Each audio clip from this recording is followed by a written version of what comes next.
मतदान का परिणाम आना है।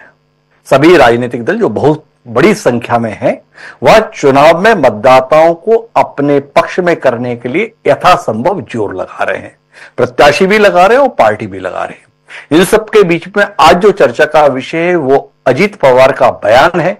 अजीत पवार ने बटेंगे तो कटेंगे का जो बहुचर्चित नारा योगी आदित्यनाथ के मुंह से निकला था और पूरे देश में सुर्खियां बटोर रहा, उसके खिलाफ टिप्पणी की। इस समय महाराष्ट्र में इस पर लोग बात कर रहे हैं, लेकिन हम बटेंगे तो कटेंगे पर बात नहीं करेंगे। हम निजी तौर पर इस प्रकार के विचारों को पसंद भी नहीं करते हैं, जिसमें हिंदू मुसलमान या मुसलमान हिंदू के माध्यम से ही टीआरपी बटोरने मौका आता है तो करना पड़ता है जब विषय कुछ ज्यादा गंभीर हो जाता है। हम आज उस विषय पर बात करेंगे जिस विषय को लेकर तकरीबन 2 वर्ष पहले देश नेता अर्थात नरेंद्र मोदी जी के द्वारा चिंताएं व्यक्त की गई थी। बड़ा महत्वपूर्ण अवसर था। बुंदेलखंड एक्सप्रेसवे के उद्घाटन के मौके पर प्रधानमंत्री नरेंद्र मोदी ने अपनी चिंता इस रूप में साझा की थी कि ये जो रेवड़ी बांटने का कल्चर शुरू हुआ है, ये देश के लिए ठीक नहीं है। ये देश को ठीक दिशा में नहीं ले जाएगा। देश के सम्मुख कई चुनौतियां, उन चुनौतियों का सामना करने के लिए विकास कार्यों पर जोर देना चाहिए, ना कि बांटने के माध्यम से सत्ता में आने या सत्ता में बने रहने की कोशिश होनी चाहिए। उस समय पर यह माना गया था कि इस प्रकार से प्रधानमंत्री ने विषय पर जो अपनी चिंता व्यक्त की, वो विशेषकर आम आदमी पार्टी जिस रास्ते पर जा रही है उसको लेकर अपनी चिंता साझा की थी। उस रास्ते को भारतीय राष्ट्रीय कांग्रेस के द्वारा भी अंगीकार करने की कोशिश की गई। लेकिन पिछले कुछ समय से देखने में यह आ रहा है कि जिस भारतीय जनता पार्टी के शीर्ष नेता नरेंद्र मोदी जी के द्वारा इस रेवड़ी कल्चर को निशाने पर लिया गया था, भारतीय जनता पार्टी इसी रेवड़ी कल्चर पर आगे बढ़ निकली है। सत्ता में आने या सत्ता में कितना कुछ बांट सकते हैं, और बांटने का आशय ये जरूरतमंद को बांटना नहीं है, जो वोट दे सकता है उसे बांटने के संदर्भ में होड़ा होड़ी करना है।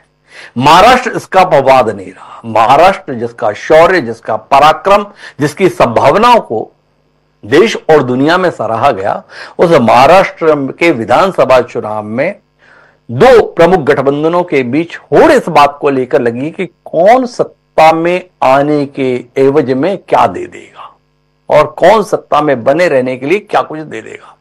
मध्य प्रदेश में शिवराज सिंह चौहान की योजना थी, लाडली बहना योजना, उसकी के तर्ज पर महाराष्ट्र की मौजूदा एकनाथ शिंदे की सरकार लाड़की बहना योजना चला रही है, जिसमें 1500 रुपए महीने दिए जाना है। अब महाविकास आघाड़ी गठबंधन का यह ऐलान है कि अगर आपने हमें सत्ता में बनाए रखा तो हम इस राशि को बढ़ाकर 2000 रुपए दे देंगे। और महायुति जिसमें कांग्रेस है, जिसमें उद्धव ठाकरे हो, जिसमें शरद पवार हैं, उनका कहना है कि अगर आपने हमें मौका दिया तो हम महिलाओं के खाते में 3000 रुपए महीना डालेंगे। और वो राज्य यह वादा कर रहा है जिस पर लाखों करोड़ का कर्जा है। तो आज हम इसी पर बात करेंगे और इस पर बातचीत करने के लिए हमारे साथ में 5 खास मेहमान जुड़ रहे हैं। पर उन मेहमानों से आपकी मुलाकात कराएं उससे पहले है आज के विचार सूत्र का। हम विचार सूत्र के सिलसिले को दर्शकों की मांग पर पुनः शुरू कर रहे हैं। तो हमारे का आज का विचार सूत्र ये कहता है कि गिरना नहीं, संभलना सीखो, हारना नहीं, लड़ना सीखो। महाकवि मैथिली शरण गुप्त ने यह बात कही थी, पर लड़ने के लिए किस प्रकार के हथियार आजमाए जाएं, उस समय शायद मैथिली शरण गुप्त की दृष्टि नहीं पहुंची थी। अन्यथा इस प्रकार के हथियारों के संदर्भ में शायद उन्होंने कुछ सचेत किया होता कि ऐसे हथियार लड़ने के लिए इस्तेमाल मत करना। पर हम इस चर्चा को आगे बढ़ाते हैं। हमारे इस चर्चा का हिस्सा बनने के लिए 5 खास मेहमान हैं। हमारे साथ अली दारूवाला जी हैं, प्रवक्ता हैं भारतीय जनता पार्टी के। किशोर तिवारी जी हैं, शिवसेना की ओर से पक्ष रख रहे हैं। कौन सी शिवसेना? उद्धव ठाकरे वाली शिवसेना। हमारे साथ सलीम सारंग जी हैं, एनसीपी के प्रदेश उपाध्यक्ष हैं। डॉक्टर शिवानंद हुलियाकर जी हैं, प्रवक्ता हैं कांग्रेस पार्टी के, और साथ ही तटस्थ राय देने के लिए राजकुमार सिंह जी वरिष्ठ पत्रकार हैं। चर्चा की शुरुआत किशोर तिवारी जी से करते हैं। और किशोर जी, बटेंगे तो कटेंगे को छोड़िए, बांटेंगे तो जीतेंगे पर आइए, क्या कहते हैं? बांटने से ही अब सत्ता मिल सकती है या किसी और तरीके से भी जनता के विश्वास को जीतने की कोई युति महायुति के पास है? नहीं, हम महाविकास आघाड़ी है। हाँ, और महायुति यानी वो वहां महायुति हो गई है अभी जूतम पैजार से। तो वो बीजेपी ने नहीं बनाई पार्टियां तोड़ तोड़ के। तो अभी मैं बता रहा हूं आपको हिमांशु जी एक गंभीर चर्चा है जी। प्राइम मिनिस्टर भी कहते हैं कि रेवड़िया मत बांटो, खड़गे जी भी कहते हैं रेवड़िया मत बांटो, और दोनों के घोषणा पत्र में रेवड़िया ही रेवड़िया है।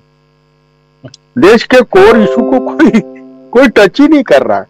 अब किसानों का कर्जा भी माफ करने को आ गए। अरे किसान का कर्जा वो दे नहीं पाता, कर्जे में डूब के आत्मघात करता, उसके कारण क्या है कि उपज को दाम नहीं, उपज होती कम है, लागत मूल्य बढ़ गया है, खेती के लिए पैसा नहीं है, खेती के लिए पैसा नहीं है, और उधर अडानी अंबानी के लिए बहुत पैसे है। देश के क्रेडिट, एग्रीकल्चर क्रेडिट आउटले, यह अगर महाराष्ट्र के हिसाब से देखा जाए तो केवल 98% अगर बंबई में बांट दिया जाता है तो ये कोर इश्यूज है। क्या विकास कैसा होना, क्या बीओटी के भरोसे विकास करना, तो मुझे नहीं लगता है राजनीतिक पार्टी कोई सीरियस है इस मैटर। हाँ, एग्रेरियन क्राइसिस बड़े वर्स्ट हो गए, रूरल इकोनॉमी पूरी कोलैप्स हो गई, और पूरे डेवलपमेंट 8 लाख करोड़ के कर्जे ले लिए। उसका फोकस क्या था मालूम है? समृद्धि मार्ग, मेट्रो ट्रेन, बुलेट ट्रेन, फिर अडानी के कुछ प्रोजेक्ट। तो क्या हो गया, सारे पोर्ट, सारे एयरपोर्ट और वो वदावन पोर्ट, सारे उद्योग के सारे एक विशिष्ट लोगों को दे दिए। तो कोर इशू तो यह है कि यहाँ के मराठी मानुष जो आर्थिक विपन्नता में है उसके लिए फोकस किया जाए। तो मैंने नहीं देखा। मैं अभी उद्धव जी आज मेरे इलाके में भाषण देने आए थे, तो मैंने उनको बोला कि किसान में को टेक्नोलॉजी चाहिए, क्रॉप पैटर्न बदलना चाहिए, कॉस्ट जो लागत मूल्य है उसको कम करना चाहिए, उपज को दाम मिलना चाहिए, और कपास और सोयाबीन के लिए जो आपकी नीतियां हैं उसमें परिवर्तन लाना चाहिए। और कर्जा माफ करने का तो कल्चर ठीक नहीं है। समय पे भरपूर कर्जा, किसान को पैसा मिलना चाहिए जिसको अपन इन्वेस्टमेंट कहते हैं। लेकिन पॉलिटिकल पार्टीज को मैं देख रहा हूं कि सारी बहक गई है। रेवड़िया, एक तो ये रेवड़िया है ना, सरकार के डीबीटी के थ्रू बांट रही है। देखो, सरकार के डीबीटी के थ्रू रेवड़ियां बांट रही है, ये ठीक है, लेकिन चुनाव में पैसे की बारिश हो रही है। कल एक जगह पे ये आरबीआई का एक जो पैक होता है ना 500 रुपए वाला, तो पूरा 5 करोड़ का पैक के ऐसे गट्ठे पुलिस की वैन से इधर उधर दिए गए। तो उसमें से नोटे खाली करके वो रैपर्स फेंके गए, तो रैपर्स के फोटो आने लगे।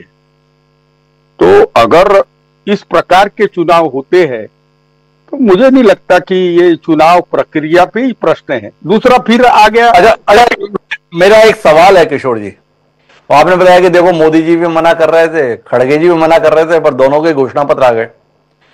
अब कांग्रेस में खड़गे जी के घोषणा पत्र को लेकर हम गंभीर इसलिए हैं कि वो आपके सहयोगी हैं। तो हम माने, क्योंकि आप तो कह चुके हो कि आपका गठबंधन अगर अस्तित्व आएगा तो मुख्यमंत्री तो उद्धव ठाकरे जी को ही बनना है, आप तो कह ही रखे हो हमसे। तो ये उद्धव ठाकरे ये सारे काम करने वाले हैं ना। 3,000 रुपये महीना मिलेगा ना महिलाओं को, ये आपका ऐतराज है इसमें? खड़गे जी बोल रहे, खड़गे जी अपने कांग्रेस के अकाउंट से भिजवाएंगे, उद्धव ठाकरे वाली सरकार इसके लिए जिम्मेवार नहीं होगी। या किशोर जी कह रहे हैं उन्होंने कह दिया है तो हम भी करेंगे, रेवड़ी बांटने का वादा जिसने भी किया निभाया जाएगा। एक देखो हिमांशु जी दूसरे जो चैनल है, जो जिनको हम प्यार से गोदी मीडिया कहते हैं, वो तो इस पे डिस्कस भी नहीं करते। क्या है जी, हमारे एडमिशन है, हम किसानों को 500 रुपए महीना दे रहे, इसका मतलब किसानों को हमने सक्षम नहीं बनाया। हम महिलाओं को 1,500 रुपया दे रहे। हाँ, अब कोई 2,100 रुपया देने की बात कर रहा है, तो 3,000 रुपया देने की बात कर रहा है। तो महिलाओं को सशक्तिकरण में भी हम फेल हो गए। हमारे भाई बहुत सारे एडमिशन है 75 साल के बाद, और दुनिया में एक ही देश है गयाना, वो दुनिया की अभी 24 के 4-5 दिन पहले वो दुनिया की टॉप जीडीपी में आ गया, क्योंकि वहां बहुत तेल निकला, इतना तेल निकला कि तो वो देश ने एक ऑफिशियल निर्णय लिया है कि हम रेवड़ियां नहीं बांटेंगे, जो काम करेगा उसको ही देंगे। अरे गयाना मॉडल पूरी दुनिया में लगाने की बात है। अब देखो, तुमने अनाज फ्री कर दिया है, लोगों को पैसे दे रहे हो, लेकिन फिर स्वास्थ्य सुविधाओं में पिछड़ गए, रोजगार में पिछड़ गए, अब प्राइवेटाइजेशन ऑफ एजुकेशन हो गया। अब खर्चे, तेल देखो, तेल दुगने दाम में आ गया, महंगाई चरम सीमा पे है, दालें बढ़ गई, हमारे यहां तो लहसुन 800 रुपया किलो हो गया। क्या चल रहा है मुझे मालूम नहीं। वास्तविकता से हटके चुनाव हो रहे हैं, वास्तविकता से हटके चुनाव हो रहे हैं। किशोर जी खुद परेशान है। शिवसेना के प्रबुद्ध प्रवक्ता हैं किशोर तिवारी जी, देखिए महसूस कर रहे हैं सारे ही राजनीतिक दल जो कुछ भी कर रहे हैं कुछ ना कुछ गलत ही कर रहे हैं। मेरे साथ इस चर्चा का हिस्सा बनने के लिए डॉक्टर शिवानंद जी मौजूद हैं, कांग्रेस पार्टी के सुदीप प्रवक्ता हैं। खड़गे जी ने भी बड़े ज्ञान की बात कुछ दिन पहले कही थी, भाई वही वादा करो जो निभा पाओ, बाद में होता नहीं है तो दिक्कत होती है। कर्नाटक और हिमाचल के अनुभव ने मल्लिकार्जुन खड़गे को सच बोलने के लिए बाध्य किया था, भाजपा ने लपक लिया था। तो शिवानंद जी आपसे जानना है, सबक मिलने के बावजूद भी झड़ी लगाई है, 3,000 रुपए देंगे, 25 लाख तक का मेडिकल देंगे, कर्जा 3 लाख तक का माफ कर देंगे किसानों का, जो कर चुका है 50,000 रुपए प्रोत्साहन राशि भी देंगे। थोड़ा बताइए ना, भाजपा ने कितना मजबूर कर दिया अपने अध्यक्ष जी को अपनी बात से फिरने के लिए। नहीं, अभी महाराष्ट्र विकास आघाड़ी और इंडिया गठबंधन मजबूती से हम इलेक्शन जीतने जा रहे हैं। महाराष्ट्र में छत्रपति शिवाजी महाराज, शाहू फुले, अंबेडकर, इस महाराष्ट्र राज्य में होने वाले चुनाव में जो हमने जो फैसला लिया है, महिलाओं के लिए महालक्ष्मी योजना, महिलाओं के लिए महालक्ष्मी योजना। हेलो, हाँ सुन रहा हूं आपकी बात शिवानंद जी। हेलो जी शिवानंद जी, अपनी बात पूरी कीजिए। हेलो हेलो जी शिवानंद जी। जी, छत्रपति शिवाजी महाराज, शाहू फुले, अंबेडकर या महाराष्ट्र राज्य में महाराष्ट्र विकास आघाड़ी इंडिया गठबंधन मजबूत से हम जीतने जा रहे हैं। जी हेलो, शिवानंद जी से शायद हमारा संपर्क टूट रहा है, मैं दोबारा से उनसे जुड़ने की कोशिश करूंगा। एक बात, मेरे साथ सलीम सारंग जी हैं, इन हालात पर सलीम जी की प्रतिक्रिया क्या है जानने में हमारी दिलचस्पी है। क्या कहते हैं सलीम जी, बांट के ही जीतेंगे? नहीं देखिए, पहले तो मैं किशोर जी की बात पे जाना चाहता हूं। उनकी बात सुन के ऐसा लगा कि शिवसेना उद्धव ठाकरे जी अकेले इलेक्शन लड़ रहे हैं, यह महाविकास आघाड़ी नहीं महाविकास बिगाड़ी दिख रही है। ये डिबेट से ही लग रहा है कि वो अकेले लड़ना चाह रहे हैं, अकेले बात कर रहे हैं। उनकी जो योजना है वो योजना उद्धव बाला साहब ठाकरे को मान्य नहीं है। ये आज ही से कहीं ना कहीं इनमें डिफरेंस दिख गया, आपके चैनल में ही फर्क दिख रहा है। रही बात हमारी, जब हमने ये स्कीम लाई थी लाड़की बहना योजना, जब भी कांग्रेस ने और सारी पार्टियों ने उठाया था कि ये पैसे कहां से आएंगे, इस पे ऑब्जेक्शन सबका था और हमने इसको डिलीवर करके दिखाया। उन्होंने कहा कि प्रदेश की तिजोरी पे बोझ पड़ेगा, इतना पैसा नहीं, हमने डिलीवर करके दिखाया। और अब जाके इनकी मैनिफेस्टो देखते तो इन्होंने 2 गुना पैसा ज्यादा कर दिया है और अभी यहाँ पे किशोर जी इस पे एग्री नहीं कर रहे।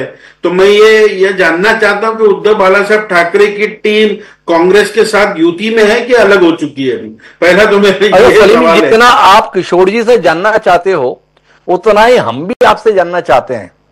वो जिस भारतीय जनता पार्टी के साथ आप सत्ता में हिस्सेदारी कर रहे हो, वो भाजपा तो पूरी ताकत से लगी है, बटेंगे तो कटेंगे।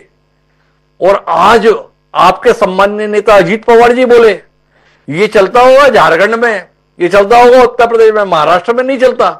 तो अब ये तो बड़ा उतना ही कठिन सवाल आपके लिए भी हो गया कि आप भी जो है भाजपा के साथ लड़ रहे हो या भाजपा से लड़ रहे हो, थोड़ा स्पष्ट करो ना आप। नहीं देखिए, ये हमारी विचारधारा हम क्लियर करते हैं। हमारी जो विचारधारा शिव शाहू अंबेडकर जी की विचारधारा है और हमने भारतीय जनता पार्टी के साथ डेवलपमेंट पे आए, हम हमारे लोगों के डेवलपमेंट पे, हमने हमारी सेक्युलरिज्म हमने कभी छोड़ा नहीं है, ना हम कभी छोड़ेंगे। हम सारे मजहबी लोगों को साथ में लेके चलना चाहते हैं। अगर आप अजीत दादा की वक्तव्य को देखेंगे तो इस तरीके की हेट स्पीच हमारी पार्टियों को मान्य नहीं है। तो फिर ऐसी हेट स्पीच देने वाले, जैसा आपने अपने बात से कहा, उसका गठबंधन में क्यों रहते हो? पूरी भाजपा तो इसी पे पूरे देश को आंदोलित किए हुए है, बटेंगे तो कटेंगे। तो आप जितना किशोर तिवारी से जानना चाह रहे थे, तो आप कैसे बटने वाले हैं भाजपा से, उतना ही महत्वपूर्ण सवाल है सलीम जी। ये सवाल भी हमारा क्लियर कट है। हम डे वन से भारतीय जनता पार्टी के साथ जो है हम डेवलपमेंट पे हैं और हम डेवलपमेंट की राजनीति करते हैं। अगर आप देखोगे भी महाराष्ट्र में जब भी हेट क्राइम हुआ है किसी भी मजहबी पार्टी के ऊपर, तो सबसे ज्यादा अगर किसी का रिएक्शन है तो अजीत दादा पवार का है। हर मजहबी लोगों के साथ, हर मजहब के साथ अजीत दादा पवार ही खड़े हुए। तो हमारा स्टैंड क्लियर है। हम जो है शिव शाहू फुले अंबेडकर जी की विचारधारा पे चलने वाले लोग हैं और हम उसको सेकुलरिज्म को हम छोड़ने वाले नहीं कोई भी हाल पे। आप छोड़ने वाले नहीं हो, वही तो सवाल है ना। पर भाजपा तो यही कहती है हम इसी के साथ रहने वाले हैं, और आप भाजपा के साथ रहने वाले हो या भाजपा से अलग होने वाले हो? क्या उम्मीद करें कि आप किशोर तिवारी जी के साथ मिलने वाले हो? नहीं, देखिए, ये कॉमन मिनिमम प्रोग्राम के तहत हम साथ में जुड़े हुए।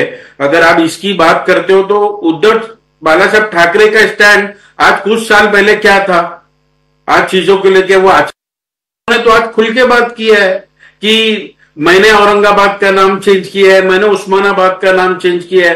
कांग्रेस को से भी आप ये सवाल करिए ना कि उनकी विचारधारा को आप साथ में लेके कैसे चल रहे हैं। उनका जो पिछला इतिहास है, कुछ स्पेसिफिक लोगों को लेकर, एक मजहब को लेकर उनका जो इतिहास है वो आज भी वो कायम है क्या? तो वहां आप वो कांग्रेस के साथ जुड़ते ही सेकुलरिज्म हो गई। तो हमारा तो क्लियर स्टैंड डे वन। क्या करें, आप बोलते हो कि उद्धव ठाकरे जी से ये पूछो, पर जिनके साथ आप हो वो भी बोलते हैं उद्धव ठाकरे जी से ये पूछो। तो ऐसे लोगों के साथ आप क्यों हैं? भाजपा के लोग इन्हीं सारे मुद्दों पर तो सवाल उठाते हैं, ये क्यों सेकुलर हो गया उद्धव ठाकरे, और आप बता रहे हो हम सेकुलर हो, आप भाजपा के साथ हो। बड़ी उलझन है, दोनों एक दूसरे को बर्दाश्त नहीं करते। भाई इतना बटे बटे से क्यों हो? नहीं, वो बटने वाली राजनीति पे तो हम है ही नहीं है, हम तो जोड़ने वाली राजनीति पे। आप देखेंगे आने वाले वक्त में इलेक्शन में हमको मैंडेट मिलेगा और महाराष्ट्र में ये बटने की जो राजनीति है 75 साल से, देखो, एक मैं आपको बता रहा हूं, 75 साल की राजनीति में एक कास्ट और रिलीजन पे हमेशा से हिंदुस्तान बटते हुए आया है। इसको कहीं ना कहीं हमको स्टॉप करना है। तो कुल मिलाकर सलीम जी बटने को तैयार नहीं है, पर अजीत पवार और भाजपा साफ तौर पर बटे हुए दिख रहे हैं। ये उलझन की बात है। किशोर जी कुछ हस्तक्षेप करने जा रहे हैं, संक्षिप्त में किशोर जी का हस्तक्षेप लेते हैं और शिवानंद जी से अधूरी बातचीत पूरा करने की कोशिश करते हैं। जी किशोर जी। हिमांशु जी, आपने जो ड्रेस पहना है जी, तो आपको अर्बन नक्सल बोलने लग जाएंगे ये लोग जी। और मैं बता रहा हूं कि मेरे मित्र सलीम सारंग जी ने कहा ऐसा कुछ नहीं, हमारे भी जाहिरनामे में 3 लाख की कर्जा माफी है, 3,000 रुपए महीना देना है। हाँ, हम भी मेन स्ट्रीम में आ चुके हैं। हाँ, फ्री फंड का सब देने के मेन स्ट्रीम में आ गए। पर मैं वास्तविकता पे बात कर रहा था कि कोर इशू पे काम होना चाहिए।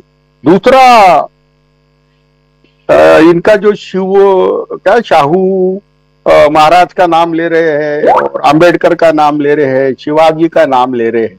सही बताओ, अजीत पवार जी जेल नहीं जाने के वजह से, जेल जाने के भय से इधर आए हुए हैं। अभी वो आदमी में मुझे दम लग रहा है। अजीत पवार ने अच्छा बोला, अरे हमारे महाराष्ट्र में चलता नहीं, महाराष्ट्र में चलता नहीं। और क्यों नहीं चलता बताता हूँ। योगी की 6 सभा हुई, लोग ही नहीं आए। मोदी की सभा हुई, लोगों नहीं आए। क्या बोल रहे हम? एक है तो सेफ है, बटेंगे तो कटेंगे। अरे भाई मुझे बताइए सारंग जी, आप क्या काटने वाले हो हमको? हम बढ़ गए तो क्या आप काटने वाले हो? क्या बोलो?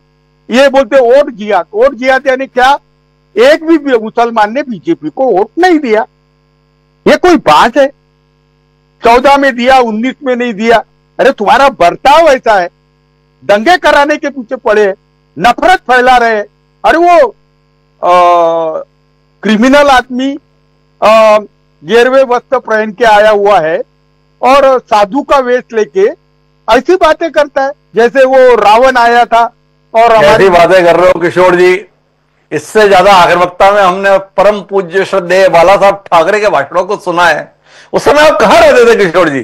थोड़ा विचार करके बताइएगा। जरा शिवानंद जी से बात कर लेते हैं, बातचीत अधूरी रह गई थी। जी शिवानंद जी, तो सवाल इस बात का है कि ये बांटकर राज हासिल करने की होड़ आपको नहीं लगता है बर्बादी की ओर जाने के लिए ही बची है? इस पर आपकी कोई टिप्पणी? आपके राष्ट्रीय अध्यक्ष को बोध हो गया था ये अच्छा नहीं है, पर फिर भी ऐलान वही किया। पता किया था क्या खड़गे जी ने महाराष्ट्र पर कर्जा कितना है? देखिए, मैं बोलना चाहता हूं कि कटेंगे तो बटेंगे के ऊपर जो चर्चा चल रही, हम कटे नहीं तो बटेगी किधर?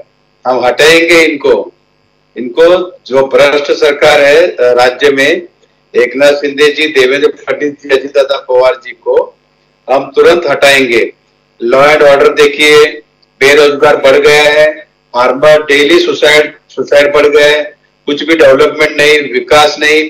लोकसभा में इनको सबक मिलने के बाद लाड़की बहन याद आ गई, वो भी टेम्परवरी। किसको पैसा मिला है? सब जुमला है, कुछ भी होने वाला नहीं है। खुद अमित शाह जी ने, जो देश के होम मिनिस्टर है साहब ने, उन्होंने बताया कि ये सब जुमला है। 15 लाख रुपए कहाँ गया? 2 करोड़ नौकरी कहाँ गया? फार्मर के लिए उन्होंने कर्जा माफ करके कहाँ गया? कुछ नहीं है, सिर्फ लोगों को गुमराह करने का, ब्लैकमेलिंग करने का। शिवानंद जी, आप ये बताओ, शिवानंद जी, आप बहुत भरोसे के साथ हो कि हम सरकार में आ रहे हैं।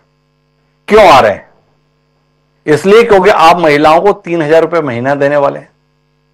आप सरकार में इसलिए आ रहे हैं क्योंकि किसानों का 3 लाख तक का कर्जा माफ करने वाले हैं।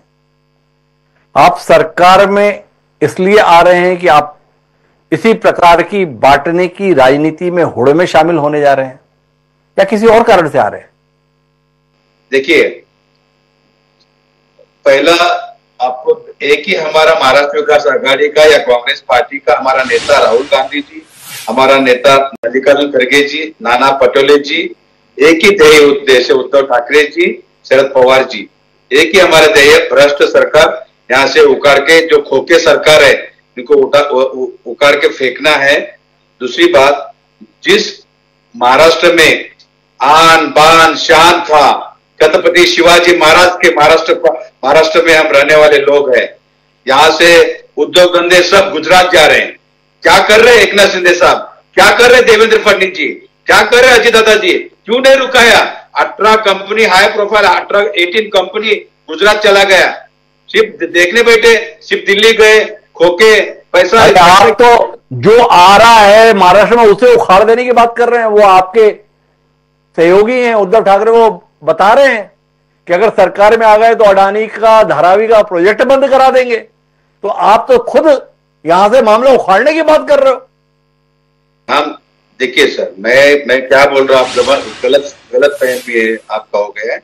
मैं ये बता रहा हूँ, महाराष्ट्र में जो उद्योग धंधे थे गुजरात चला गया है, वो हम महाराष्ट्र विकास आघाड़ी के माध्यम से रुका लेंगे। रुकने के बाद सुसाइड, आत्महत्या कम करेंगे। फार्मर के, अगर एक आधा फार्मर सुसाइड किया तो उसको उनके वाइफ को हम सरकारी नौकरी देंगे, उनको इंश्योरेंस का पैसा दे देंगे, उनको पैर पे खड़ा करेंगे, उनका बच्चों के एजुकेशन का जिम्मेदारी हम लेंगे। महिला व बाल कल्याण विकास था, बच्चे के ऊपर जो अत्याचार हो रहे हैं, महिला व बाल कल्याण मिनिस्ट्री अलग कर रहे हैं हम। महिला एक मिनट शिवानंद जी, मतलब आप किस रास्ते पे ले जाना चाहते हैं? मतलब अगर पत्नी की नौकरी लगवानी है सरकारी, तो पति अगर आत्महत्या कर ले तो आपकी सरकार आने पर पत्नी की सरकारी नौकरी पक्की, ये ऑफर दे रहे हो सरकार बनाने के लिए? नहीं, 100% सरकार बने ना बने, लेकिन गरीबों के साथ, फार्मर के साथ हम कांग्रेस पार्टी महाराष्ट्र विकास आघाड़ी खड़ा है। थोड़ा किशोर जी इसमें टिप्पणी करो ना भाई। वो कांग्रेस के आपके सहयोगी हैं, वो बता रहे हैं अगर किसान ने आत्महत्या की तो उसकी पत्नी को सरकारी नौकरी पक्की। क्या कहते हो आप? वोट के लिए कौन कौन से प्रस्ताव लेकर आने वाले हो भाई? अरे मैंने मैनिफेस्टो देखा, किसानों की आत्महत्या कम करेंगे और आत्महत्याग्रस्त परिवारों का, जो आत्महत्याग्रस्त परिवार है उसकी पुनर्स्थापना करेंगे, उनके पढ़ाई का और सब योजनाओं का उनको लाभ मिला देंगे ताकि परिवार में और कोई आत्महत्या ना करे। लेकिन आप जागरूक आदमी हो, सरकारी नौकरी के लिए लोग कितने लालायित रहते हैं, या तो घर घर में जो है विवाद पैदा कराने वाले हो।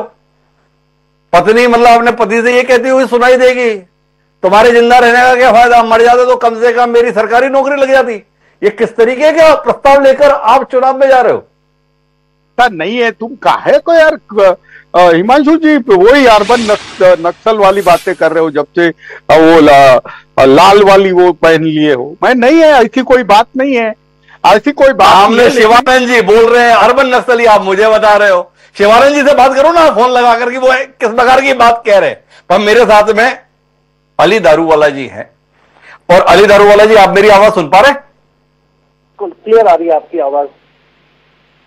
तो दारूवाला साहब, आपसे बात करूं उससे पहले आपकी पार्टी के सर्वोच्च नेता और हम सबके सम्माननीय प्रधानमंत्री नरेंद्र मोदी जी का बयान साझा करना चाहता हूं। एक बार सुनिए क्या कुछ कहा था सम्माननीय नरेंद्र मोदी जी ने 16 जुलाई 2022 को।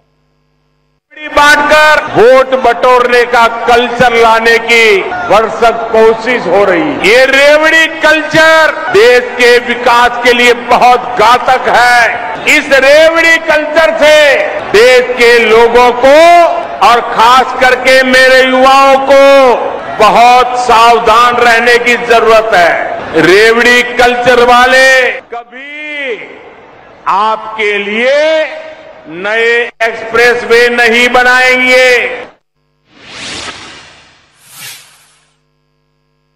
तो दारूवाला साहब ये थे सम्माननीय नरेंद्र मोदी जी।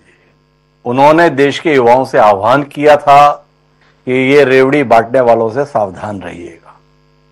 उन्होंने चाहा था कि ऐसे बहकावे में आपको आने की जरूरत नहीं है। तो क्या उम्मीद करें, जो महायुति की सरकार है वो रेवड़ी बांटने में लगी है। सरकार अगर बनी रह गई तो और बढ़ चढ़कर रेवड़ी बांटेगी, ऐसा कह रही है।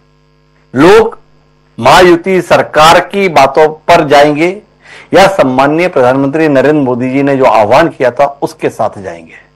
हम जो हमारे बहनों को, हमारे भाइयों को, किसानों को, जो हमें छोटा सा, मैं बोलते मराठी में बोलते महन है, फूलना फूला की पात्री का जो योगदान, जो मदद कर रहे, उसे आप रेवड़ी और ये सब शब्द यूज करके आप उनका अपमान, आप तौहीन कर रहे हो।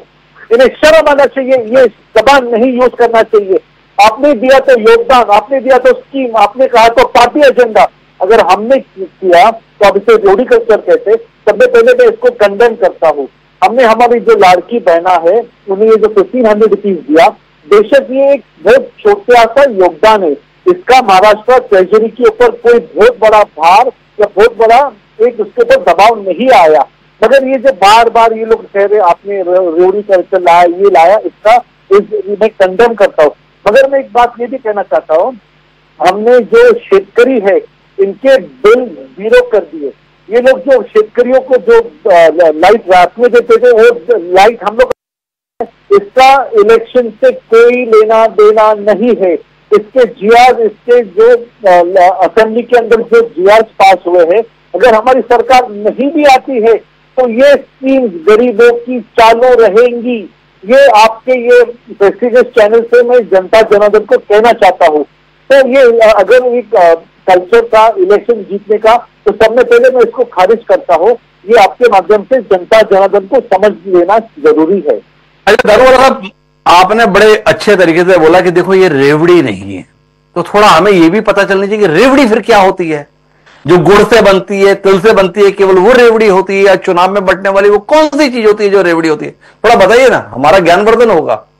आई डू नॉट नो रेवड़ी क्या कहते। मैं हलवाई की दुकान से नहीं आया। भारतीय जनता पार्टी की जो फ्लैगशिप प्रोग्राम है और जो टैक्सेशन, जो सर्वसामान्य लोगों से जो पैसा आता है, इसमें से जो गरीब है, जो टैक्स पेयर नहीं है, जो बिलो पॉवर्टी लाइन है, इन्हें हम लोग मदद करने की कोशिश कर रहे हैं। वाले साहब, आप हलवाई की दुकान से नहीं आते, ये बात तो मुझे भी पता है, लेकिन आप भारतीय जनता पार्टी के सुधी प्रवक्ता हैं और भारतीय जनता पार्टी के सर्वोच्च नेता सम्मान्य नरेंद्र मोदी जी ने यह आग्रह किया था, आह्वान किया था, चेताया था, रेवड़ी बांटने वालों से सावधान रहिए। आपसे सिर्फ इतना सा मेरा सवाल है कि जो प्रधानमंत्री जी ने रेवड़ी बोला था, रेवड़ी बांटने वाले, वो रेवड़ियां क्या हैं? थोड़ा ये तो आप बता सकते हैं ना, आपकी पार्टी के सबसे बड़े नेता ने कहा था। एग्जैक्टली ये जो स्टॉप कहते हैं, ये जो नहीं क्या एक जो आप एक फ्लैगशिप के अंदर जो झूठा लोगों को आश्वासन देते हैं कि हम आपको लाइट देंगे, हम आपको मुफ्त का पानी देंगे, हम सम्मानीय लेडीज को बस में फ्री प्रवास देंगे, और फिर जैसे इलेक्शन खत्म होता है, 1-2 महीने आप जब सत्ता में आते हो तो सारे जो आपके प्रॉमिसेस है इसको आप कैंसिल, फिर कहते हैं क्या सरकार की तिजोरी में पैसा नहीं है। कुड बी पॉसिबल क्या ये झूठे आश्वासनों को हमारे माननीय पंतप्रधान जी ने रेवड़ी कहा रहेगा, क्योंकि दे के वापस लेना, इससे ये जो कल्चर, ये जो गवर्नमेंट ने ये 3 स्टेट्स में किया, शायद दिस कुड बी व्हाट हमारे पंतप्रधान रेफर कर रहे थे। तो एक बार जरूर साहब, आपने अपने घोषणा पत्र में ऐसा क्या विकास कार्य के संदर्भ में वादा किया है जिसके आधार पर आपको लगता है चुनाव में मुद्दा है? या चुनाव में मुद्दा केवल इतना ही है, अभी 1500 मिल रहे हैं महिलाओं को, आप अगर सत्ता में बने रहे तो 2000 रुपए मिल जाएंगे, किसानों को 12,000 मिल रहे हैं, आप अगर वापस बने रह गए तो 15,000 मिल जाएंगे। तो लोग वोट किस बात के लिए दे रहे हैं? 2000 के लिए?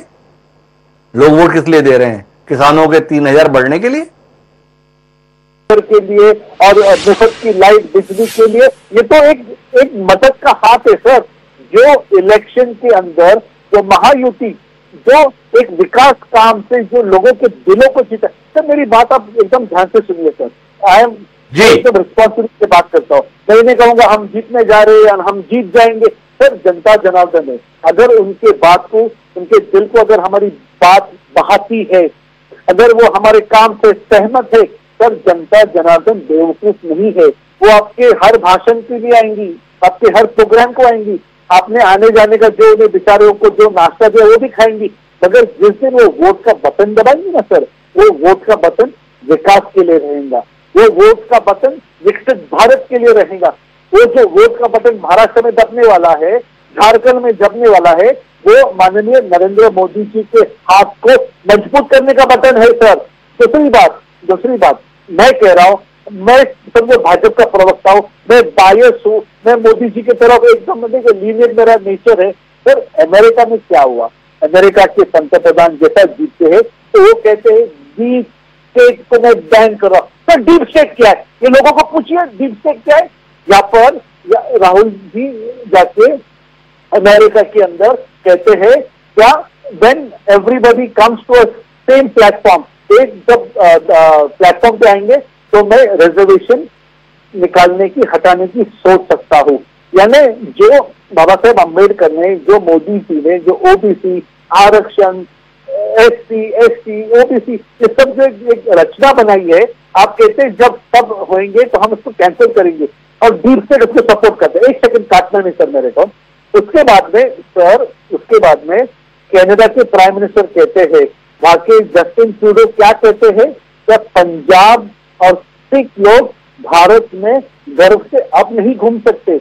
अगर कांग्रेस सरकार आती है तो यहाँ पर सिख लोग गर्व से घूम सकते हैं। ये एक कैनेडियन प्राइम मिनिस्टर कह रहा है, उसको इससे क्या लेना देना है सर? ये देश को बांटने के लिए, ये देश को हराने के लिए, ये जो विकास हो रहा है इसको रोकने के लिए ये एक डीप स्टेट काम कर रहा है। मैं आज इलेक्शन का माहौल है, इसके अंदर मैं किसी का नाम नहीं लूंगा।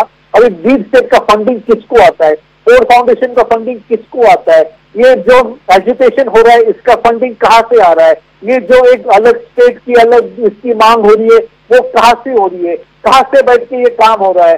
सर ये सारी चीजें लोगों को मालूम है, लोग, जनता जनार्दन बेवकूफ नहीं है। ये जो काम तो बेवकूफ नहीं है, अली दारूवाला जी का बार बार ये कहना है। लेकिन कुल मिलाकर क्या कमाल की स्थिति है ना राजकुमार सिंह जी, अगर भारतीय जनता पार्टी या भाजपा शासित राज्य में कुछ जनता के लिए किया जा रहा है तो यह सहयोग है, वंचित को उठाने की कोशिश है। पर दूसरा अगर दल या दूसरी सरकार करने की कोशिश है तो बता रहे हैं कि ये रेवड़ी है। क्या आप नहीं मानते राजकुमार जी? देश गलत दिशा में बढ़ चला है। अब यह बात नहीं हो रही कि बांध कितने बड़े बनेंगे, बात इस पर भी नहीं हो रही है कि विद्युत संयंत्र किस प्रकार के लगेंगे, बात इस प्रकार की भी नहीं हो रही है जिसके अंतर्गत सड़कों को लेकर, शहर की व्यवस्थाओं को लेकर क्या काम होगा। अब सीधे लाभान्वित करने का है। वो हम पहले सुनते थे कि प्रत्याशी चुनाव में मतदान वाली रात से पहले बहुत कुछ बांटता है। अब पार्टियां 21 दिन पहले से बांटने की होड़ में। क्या कहते हैं राजकुमार जी? जो ढके छुपे होता था वो अब खुलेआम होने लगा। जी, बड़ी दुखद स्थिति है देश के लिए कि नरेंद्र मोदी, जिनकी स्वीकार्यता देश में आज भी सबसे ज्यादा है, अगर वो आगाह कर रहे थे 2022 में और 2022 से 24 तक हम देखते हैं कि उनकी पार्टी भी उसी तरह की रेवड़ियों को बड़ी आपत्ति जता रहे थे बीजेपी की प्रवक्ता, और ये नहीं बता पाए कि इनको और क्या कहेंगे। अगर बाकी दल बांटते हैं रेवड़ियों तो आप बांटते हैं तो क्या कहा जाए। नरेंद्र मोदी ये हिम्मत कर सकते थे, उनका कद और उनकी लोकप्रियता ऐसी थी कि वो अपने काम पर, अपने नाम पर और अपने विजन पर वोट मांग सकते थे। लेकिन अगर बीजेपी भी उसी रास्ते पर चल पड़ी है तो मेरा तो मानना है कि गलत दिशा नहीं है, देश दलदल में जा रहा है। किशोर तिवारी जी को साधुवाद, एक पार्टी के प्रवक्ता होते हुए उन्होंने कहा कि सब कुछ गलत है। ये कहने की हिम्मत तो है, सोचने की क्षमता तो है कम से कम कि क्या सही है क्या गलत है। दिक्कत ये हो गई है कि काम पर अगर आप वोट मांगेंगे तो आपको काम करना पड़ेगा। काम के लिए विजन चाहिए और उसके लिए एक लंबा समय चाहिए, आपके अंदर पेशेंस चाहिए, आपके अंदर लगन चाहिए। आज है तुरंत रिटर्न का जमाना। आप जो आपने कहा, मैं इसमें थोड़ा हेर फेर कर लें, नारा है कि बटेंगे तो कटेंगे। आपने जैसा कहा कि बांटेंगे तो जीतेंगे, ये बांटना हर स्तर पर हो रहा है। आप बताइए कि पिछले करीब 2 साल से महायुति की सरकार है महाराष्ट्र जी। एकनाथ शिंदे मंत्रिमंडल की आखिरी बैठक में, जो चुनाव की घोषणा से ठीक पहले होती है, 150 फैसले लिए जाते हैं। बाकी 2 साल क्या किया सरकार ने? बड़ी चर्चा हो रही है कि हमने मदद का हाथ बढ़ाया है। ये चुनावी वर्ष में क्यों याद आई मदद का हाथ बढ़ाने की? 2 साल में क्यों नहीं किया? तो किया था तो उसमें वोट मांग लेते। लेकिन सवाल ये है कि वही स्थिति महाविकास अघाड़ी की भी है, वो भी लगभग 2 साल सरकार में रहे। तो आप लोगों ने 2-2 साल में जो काम किया था उसमें वोट मांग लेते। उस पर वोट इसलिए मांगेंगे कि काम कर नहीं पाए या उतना मौका नहीं मिला या उस तरह का कोई विजन आपके पास था नहीं। अब दिक्कत ये हो रही है कि जैसा आपने इशारा किया कि संयंत्र कहाँ लगेंगे, एक्सप्रेस वे कहाँ बनेंगे, नई नई इंडस्ट्रीज कैसे लगेंगी, वो प्रायोरिटी में नहीं है, क्योंकि उनसे आपको तत्काल वोट नहीं मिलता, आपको सत्ता चाहिए। सत्ता का खेल है तो चाहे आप समाज को बांट लीजिए नारों के जरिए, मुद्दों के जरिए, या रेवड़ियां। अब तो रेवड़ियों से आगे बात चली गई। अगर आप नकद दे रहे हैं तो वो तो रेवड़ी भी नहीं है। आप गरीब को पानी मुफ्त दे दें, बिजली सस्ती दे दें, भूखे को अनाज दे दें, तो तक समझ में आता है। आप नगद राशि देंगे तो मतलब आप कभी चाहते नहीं कि लोग सशक्त अपने तरफ खड़े हो, आपकी मदद के मोहताज हुए हैं, आपको वोट देते रहे, बदले में आप उनको नोट देते रहे या कुछ योजनाएं देते रहे। तो ये देश ऐसे दलदल में फंसने की ओर है जिस सभी दलों को दलगत राजनीति से ऊपर उठकर विचार करना चाहिए। आज राजकुमार जी ये बताइए, हम नेताओं को या राजनीतिक दलों को इस बात के लिए कोस रहे हैं कि ये किस रास्ते पर देश को लेकर जा रहे हैं, पर जिनका ये देश है अर्थात जनता, उसका स्वयं का आचरण क्या है? मध्य प्रदेश के विधानसभा चुनाव के परिणाम के नतीजों के बाद राजनीतिक विश्लेषकों का निष्कर्ष यही रहा कि अगर शिवराज सिंह चौहान ने लाडली बहना योजना नहीं लाई होती, जिसमें 1000 या 1250 रुपए महीना देना शुरू हो गया था, तो भाजपा सत्ता में वापस नहीं आती।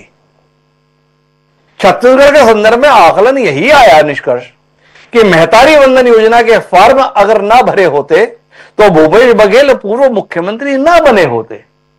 हिमाचल और कर्नाटक के संदर्भ में भी यह मुफ्त की योजनाओं के माध्यम से ही वोट पाने की योजना सफल होती हुई दिखी है। क्या आपको नहीं लगता है कि इस देश के आम मतदाता ने, आम नागरिक ने अपना भविष्य चौपट करने की कसम खा ली है तात्कालिक वर्तमान में क्षणिक लाभ पाने के लिए? क्या आप नहीं मानते कि मतदाता के संदर्भ में भले ही चुनाव आयोग कैंपेन चलाता रहे कि मतदाता बड़ा जागरूक है, पर मतदाता जागरूक होने के स्थान पर बिकाऊ हो रहा है? मैं आपकी बात से बिल्कुल सहमत हूं, लेकिन कहीं उसकी जड़ में देखिए, मतदाता को जागरूक बनाने का काम कोई इलेक्शन कमीशन के कैंपेन से नहीं होगा, विज्ञापन से। उस मतदाता को जागरूक बनने ही दिया गया 75 साल में।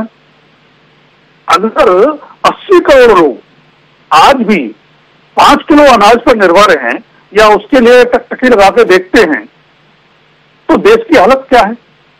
सवाल यह है, दो पहलुओं में देखिए। एक तो आपके हमारे देश में साक्षरता की स्थिति क्या है, आर्थिक स्तर की स्थिति क्या है।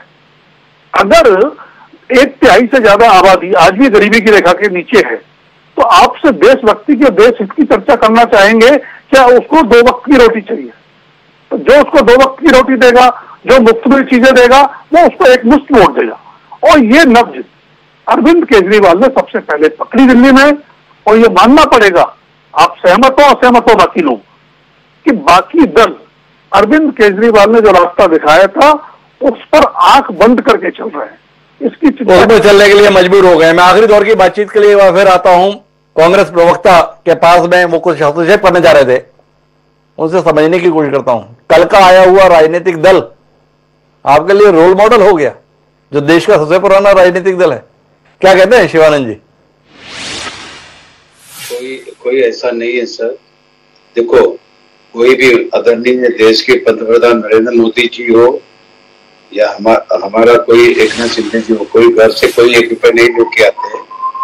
जो भी है जनता का पैसे से उसको सही अच्छे से लोगों को एजुकेशन हो, हेल्थ हो, रोड हो या हेल्थ के बारे में उसके लिए रोड मैप रहता है। कोई किसी का इससे ऐसा नहीं है।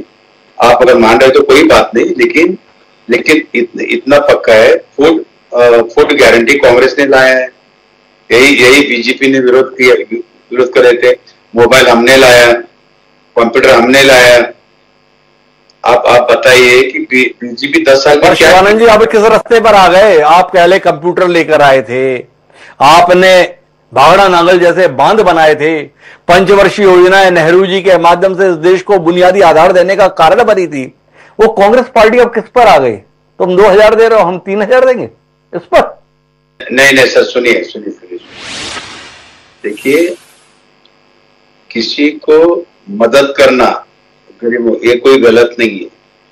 दूसरी बात, उनको खड़ा करना, उनका प्रपंच घर चलना, जो गरीब पिछड़ों, SC ST, जो मजदूर लमानी जैसे तांडा रहता है उधर, उनका पति कुछ काम करके आए तो घर पे उनकी वाइफ को पैसा नहीं देते, इसलिए उसके वाइफ के हाथ में कम से कम पैसा दिया तो किसी के माध्यम से उतना ही मदद हो सके, वो घर चला सके। इसलिए महिलाओं के लिए हमने बस फ्री रखा है, महालक्ष्मी योजना 3000 रुपए दे रहे हैं। उसके बाद हमने महिलाओं के लिए गैस सिलेंडर 500 रुपए में दे रहे हैं। उसके बाद हमने फार्मर के लिए 3 लाख रुपए कर्जा माफ कर रहे हैं। तो और सुशिक्षित बेरोजगार उनको 4000 रुपए दे रहे हैं हर महीना। इसका मतलब यह है सर कि डेवलपमेंट होना चाहिए, उद्योग धंधे होना चाहिए। यहाँ से बिजनेस गुजरात जा रहे, तब से पूरा पीछे। अभी जो सर बता रहे थे कि महाराष्ट्र विकास आघाड़ी 2 साल पहले क्या थे, भाई साहब को पता नहीं है। इतना बड़ा कोविड आया था, आदरणीय उद्धव ठाकरे साहब चीफ मिनिस्टर थे, इतना अच्छा काम किया है। पूरा सुप्रीम कोर्ट ने पूरा इंडिया में नहीं, पूरा वर्ल्ड में उद्धव ठाकरे जी का, महाराष्ट्र विकास आघाड़ी का, हेल्थ मिनिस्टर राजेश टोपे जी का धन्यवाद करता हूं इस आपके चैनल के माध्यम से। सर, इतना बड़ा आदरणीय देश के पंतप्रधान नरेंद्र मोदी जी, देखो उन्होंने इतना बढ़िया काम किया, फिर भी आप अभी तक तैयार नहीं हुए कि अगर जीते तो मुख्यमंत्री जो है उद्धव ठाकरे होंगे। ये नहीं बोले आप, अभी बोल रहे हैं। किशोर जी बैठे हुए हैं। सर सुनिए, महाराष्ट्र विकास आघाड़ी, इंडिया गठबंधन, हम जीतने जा रहे, 200 तक हम 200 सीट चुन के आ रहे। उसके बाद महाराष्ट्र विकास आघाड़ी, इंडिया गठबंधन ने बैठ के चर्चा होगा, उसमें हमारा ट्रम्प कार्ड है, हमारे हम होने के बाद होना सीएम को सीएम करना है 100%। लेकिन होने के बाद हम पहला ये भ्रष्ट सरकार हटाना है, यही हमारा मंशा है। और हमारा जी हो, शरद पवार जी हो। लेकिन सलीम साहब, वापस आपके पास मैं आता हूं।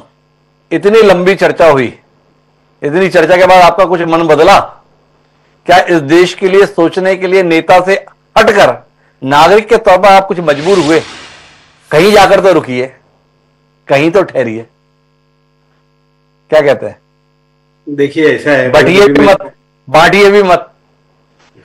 देखिए ऐसा है, मैं अभी कांग्रेस के प्रवक्ता जी की स्पीच सुन रहा था। उन्होंने कहा कि भ्रष्ट सरकार को हटाना है, तो वो ये भूल गए कि पूरे हिंदुस्तान से भ्रष्ट सरकार किसकी हट चुकी है, गिने चुने जगह पे बची है। तो उनके वक्तव्य से ऐसा लग रहा है भ्रष्ट सरकार कांग्रेस ही है। अब जब तक ये जाति की राजनीति नहीं खत्म होगी ना हिंदुस्तान से, ये इस तरीके की चीज चलती रहेगी। अभी प्रवक्ता शिवसेना साहब के किशोर जी की मैं बात कर रहा हूं, उन्होंने एक वोट जिहाद की बात की थी कि मुसलमान की वोट की, वो मैं काफी टाइम से सोच रहा था मेरी तरफ आओ तो मैं उस पर बात करूं। उन्होंने कहा कि मुसलमानों ने वोट उनको ही दिया है, और हकीकत बात है लोकसभा में सारा वोट मुसलमानों ने वहां पे ही दिया हुआ है, उद्धव बाला साहब ठाकरे को ही दिया है। तो मेरा उनसे क्वेश्चन है कि आपको पूरे वोट मुसलमानों को मिले हैं, तो मुसलमानों को आपको टिकट बांटने में क्या तकलीफ है? आप मुसलमानों को एक टिकट नहीं दी। एमएलसी की बात आती है तो कांग्रेस हो या शिवसेना हो, ये मुसलमानों के वोट तो लेते हैं इनको, लेकिन एमएलसी नहीं देती है। अब क्या करते सलीम साहब? आप तो अजीत पवार के साथ चले गए, तो किशोर जी आपको टिकट कैसे दिलाते? हमको नहीं दिला, लेकिन बाकी के उनके पास जो लोग हैं जिन्होंने उनको वोट दिया है उनको टिकट दिया है कि अजीत पवार साहब को 2 एमएलसी मिली है, 2 एमएलसी में से एक ओबीसी को टिकट उन्होंने एमएलसी दिया है, एक मुसलमान को एमएलसी दिया है। ये पहली बार हुआ महाराष्ट्र में, इतने सालों में पहली बार एमएलसी में, महाराष्ट्र में एमएलसी में एक भी मुसलमान नहीं है। कांग्रेस ने उनकी टिकट तो वोट तो भर भर के लिए, उनको एमएलसी क्यों नहीं दी? तो जाति की जो राजनीति है, आप एक जाति, एक रिलीजन से, एक मजहब से आप वोट तो लेते हो और उनको उनका हक नहीं देते हो। और रही अभी उनका हक नहीं देते हो, क्या कहते हैं सलीम साहब? अगली बार ऐलान घोषणा पत्र में ये भी होना चाहिए बांटने के तहत जितने वोट मिलेंगे उतने ही आपको टिकट भी मिलेंगे। ऐसा भी एक फॉर्मूला आप चाहते हो? जब बंटने पर आए ही है तो ये भी बांटा जाए। बिल्कुल। अच्छा, कांग्रेस के में प्रवक्ता जी की एक बात, उनकी मैंने एक बात देखा, उन्होंने कहा कि किसान आत्महत्या करने के बाद उनके फैमिली को हम नौकरी देंगे। ये बात पे मैं मानना नहीं चाहता हूं। हम चाहते हैं कि किसान आत्महत्या नहीं करे, उसकी वेलफेयर में स्कीम लाए, किसान जो है उनकी खुशहाली बढ़ाए। हमारी सरकार किसान को, यही किसान को, उनको आत्महत्या करने का वजह नहीं बनेगी, ना उनके फैमिली को जॉब दे उनकी जगह पे फैमिली को देनी होगी। लेकिन कुल मिला के मुद्दे की बात यह है, मेरा समय समाप्त हो रहा है, मुद्दे की बात यह है कि देश की राजनीति का यह रुझान भविष्य के लिए अच्छा संकेत नहीं। वोट सुनिश्चित करने के लिए मतदाता को सीधे तौर पर नगद राशि के प्रलोभन इस्तेमाल हो रहे हैं। जब चुनाव आयोग अपनी आचार संहिता के तहत मतदाताओं को नोट बांटने को प्रतिबंधित करता है, तो यहां पार्टियों के स्तर पर तो खुलेआम कहा जा रहा है अगर हमें सरकार मिलाए तो हर महीने इतने आपके अकाउंट में जाएंगे। क्या यह सिलसिला रुकना नहीं चाहिए? क्या इस पर प्रतिबंध नहीं लगना चाहिए? क्या इस देश में मतदाताओं की भी जिम्मेदारी नहीं बनती कि वो ऐसा प्रलोभन देने वाली घोषणाओं का बहिष्कार करें? चुनाव के अंतर्गत 5 साल में आप देश को, प्रदेश को और अपने क्षेत्र को कहां लेकर जाएंगे और उसमें रहने वालों को किन सहूलियतों के साथ भविष्य के लिए तैयार करेंगे? क्या यह चुनाव का मुद्दा नहीं होना चाहिए? गंभीर विमर्श का विषय है। तात्कालिक लाभ के लिए कहीं हम अपने आने वाली पीढ़ियों को अंधकार के रास्ते पर तो नहीं ले जा रहे हैं। यह केवल नेताओं का नहीं बल्कि इस देश के आम मतदाताओं का दायित्व है।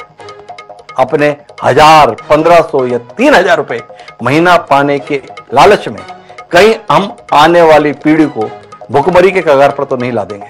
विचार कीजिएगा। आप सभी मेहमानों का बहुत बहुत धन्यवाद हमारे साथ इस विमर्श का हिस्सा बनने के लिए। समय है अब आज की शेर का। तो हमारा आज का शेर मौजूदा हालात के संदर्भ में कुछ ये है कि बेवजह नहीं पड़ती है रिश्तों में दरार, कोई अपना ही जहर घोलता है अपनों में। गुलजार ने जो ये बात कही थी, ये बात महाराष्ट्र में तमाम राजनीतिक दलों के बीच जो परस्पर संघर्ष है उस पर मुफीद बैठता है। क्या महाराष्ट्र के राजनीतिक दल नीति प्रतिद्वंदिता से ऊपर उठकर प्रदेश हित में साथ जोड़ने की कोशिश करें? यह भी सवाल है। इस सवाल के साथ अब मुझे कल फिर मिलेंगे नए विषय के साथ।